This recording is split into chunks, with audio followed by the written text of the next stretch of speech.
እነዚህ ሁሉ ባንኮች ተሰብስበው ምን ሲያወሩ እንደነበረ ገምቱ። ለእናንተ 50% መሀል ሜክሲኮ ላይ ብድር ሊያመቻችላችሁ እንደሆነ ሰማው። ባለ 3 መኝታ ነው የምታዩት፣ ባልከኒያችሁ ነው። እዚህ ጋር ደግሞ ሰፊው ሳሎናችሁ አለ።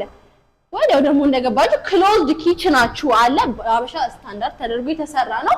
እንደዚህ ሰፊ ክሎዝድ ኪችናችሁ ነው። እዚህ ጋር ደግሞ ስቶራችሁ ይገኛል። እንደነገርኳችሁ 50% ባንክ ተመቻችቶለታል። ቅድመ ክፍያው ደግሞ 20% ብቻ ነው። ከዛ በኋላ ደግሞ ቀሪውን በአንድ አመት ቀስ እያላችሁ የምትከፍሉት። እዚህ ጋር ኮመን ባዛችን አለ። እዚህ ጋር ደግሞ የመጀመሪያ መኝታ ቤታችሁ አለ። እንደምታዩት ከማስተር ቤድሩሙ ባዝ ያለው ነው ማለት ነው። በሰፊው ኮሪደር እየሄድን ነው ክፍሎቹን ማስጎበኛችሁ። እዚህ ጋር ሜድስ ሩማችን አለ።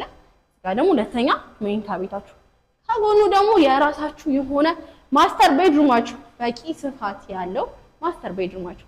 እዚህ ጋር ማስተር ባዛችን አለ። እዚህ ጋር ደግሞ ስፋት ያለው ባልከኒ 50% ባንክ ተመቻችቶለት ያውም 20% ቅድመ ክፍያ ብቻ ቀሪውን በአንድ አመት ቀስ እያላችሁ የምትከፍሉ ተመቻችቶላችሁ። ከዚህ በላይ ድል የትም ልታገኙ አትችሉም። ታች ባለው ስልክ ይደውሉን።